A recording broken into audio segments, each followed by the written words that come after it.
Okay, wawasakin ko ang board. Mga kaibigan ko, hilinga, congratulations pala sa iyo kay Mr. Trevor Lee. Mga kaibigan ko, hilinga, akala ko meron ng naging MLW South American Championship na. Akala ko meron na. Fake news pala yun. Kasi, napakakala po mga kaibigan, kasi ang MLW kasi, minsan kasi ang MLW, nagtitaping lang sila. Ay, wala akong nagtitaping kasi, tapos how many months kayo na sila na ere, di ba? Tapos yung yung championship belt, nakaroon na sila ng championship belt yung mga 3 months ago, ngayon na ere, di ba? Kaya, minsan napaniwala po ako na meron na palang MLW South American Champion. So, mali pala to. Hindi ko naman sasabing interim, di ba? Hindi ko naman pakunahan niya. So, ibig sabihin pala, is all about fake. It's all about false. So, sorry po mga kaibigan na. So, ito ang MLW Southern Championship mga kaibigan.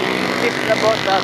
Represent also to the Kamay-Kamay Sabong, to represent also to the Southern America, especially also dedicate to honor to the legend wrestling superstar from the South, especially Florida and all other parts of Federation in United States of America. Lalo na ngayon mga kaibigan is, kahapon dito sa Pilipinas, Philippine-American Friendship Day. Tapos doon po sa Amerika is about the, sabihin natin is Independence Day, di ba? Oh. Ganun lang yun kami at sabog. So, yun po nakikita ko mga kaibigan. So, syempre, the first inaugural MLW Southern Championship, walang iba kundi si Trevor Lee. Wow. Na ito si Trevor Lee mga kaibigan, I am proud of you, di ba?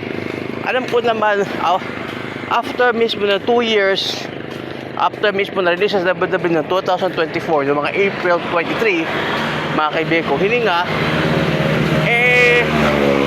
natin ko sa other promotion.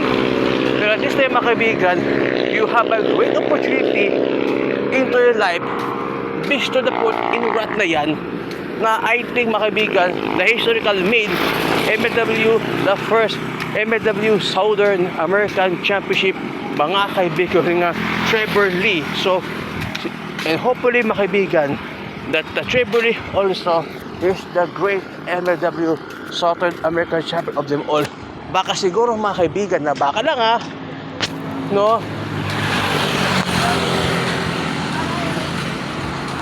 The great analysis mga kaibigan na maging isang great mga kaibigan na maging stepping stone to become an MLW Heavyweight Championship. Kasi yung Southern Heavyweight Championship is also, mga kaibigan, you are so good in the South.